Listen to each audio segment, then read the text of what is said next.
Have a night like you do on Tuesday where it's a last minute goal, celebrations, you know you're going to Wembley.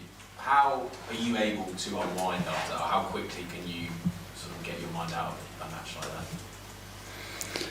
Well, immediately after you start to think, okay, what about Saturday? So how can we use, first of all, the energy that is still in that stadium and the way the boys are feeling to have another positive performance and results on Saturday. And then, what they need, just start to feel what they need, how they are.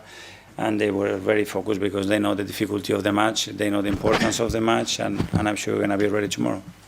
Is that one where you're able to literally flip the switch that quickly? I mean, I'm imagining you, given the person you are, that you go home and you're watching Sunderland footage, literally after you've just got booked a place at Wembley. Is that how quickly you churn to the next game? We have to. We're so used to it.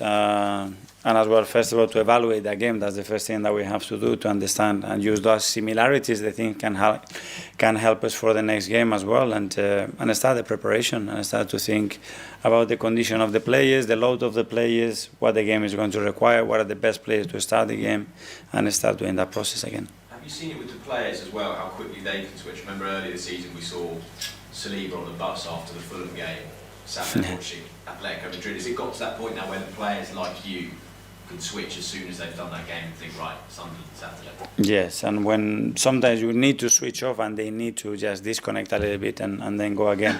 But sometimes a lot of players are incredibly fast. They want the clips, they want to review the game, they want to do this, they want information, and that's great. We have to use it in the right way, but it can be really powerful. Yes, sir. I'm Carl. On the recent deadline day, in terms of transfers, you brought in two youngsters, Evan Mooney and Jaden Dixon, I assume, for the academy setup. First of all, are they going to be around the first team, which in terms of selection, and they were both for decent fees? Is this a new trend that's going on at Arsenal, where you're buying young kids from the age of like 20 and then seeing if they can translate to the first team in years to come? Yeah, it is obviously part of the plan, and we need to continue to reinforce, because that's the best way when we bring them early and when we know their characters and the pathway is clear and they've been with us in different ways. I think it makes that jump much easier. So we will continue to try to do that, and if they can be in around the team in the right moments, they will be. In recent years, you've had a bunch of ex-Arsenal people in the setup, the likes of Edu, Freddie Ljungberg, Per Mertesacker, who's obviously going in the summer. In future, are you looking to bring in a few more ex-Arsenal people that either you played with or that used to play it to form the bed of that nucleus, which has kind of not been there in the last few years? Yes, if we have the opportunity, the right roles, and we believe that they can add value, for sure. I think it's a really important thing to have around the club.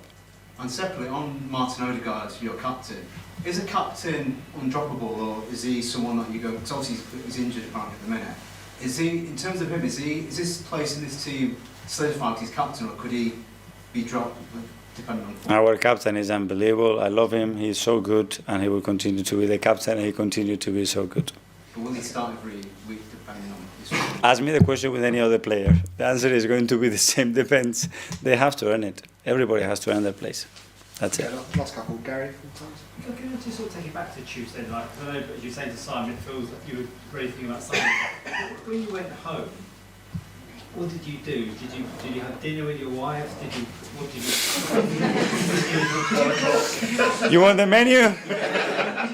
You said you sometimes you have dinner late, and then you go. I had dinner in the stadium, macaroni, cheese, and I think it was a burger, not very healthy because it's what you had, and some sushi.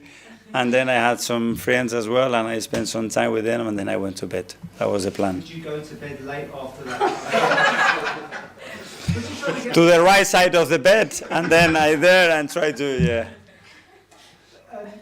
obviously you've in the past used things like the olive trees and the other sort of things as messaging for your players. Are you using anything different this year as messaging for the players as an item that you would use? Yeah, every year we use different things. Every moment requires a different theme, I think, yeah. What is it this year? Next year I will tell you. Thanks, Gary. Finally, we'll go to Ed. I don't want to dwell on the incident with Musinho, but We have done that, Ed. Yeah, we have done it. Just generally, last week you spoke a little bit about mind games, and then there's that incident. I just wondered, as you're obviously at the top of, you're doing so well this season, is that something that you're going to have to cope with, by every week, that people are going to try and unsettle you with different kind of methods, whatever they can? I don't know, but I don't know. I have no idea, but I don't think that was the intention at all. Is that something that you're obviously trying not to engage with any of that? You're just trying to keep your vision, tunnel vision, and not listen to any of the outside? I will engage with the things that, in my opinion, are relevant for the team and what is the best for the team and the club. That's for sure. And I just wonder if you've spoken to Arsene Wenger or anybody about that kind of how dealing with that kind of thing when the going gets tough, in the title run. Yeah, with Arsene, with other managers, I have experienced myself in one side, in the other, what is the best thing, in my opinion, to do, and then we'll make the right decisions based on that. Okay, guys. Thanks very much. Thank you. See you tomorrow. Thanks for your support.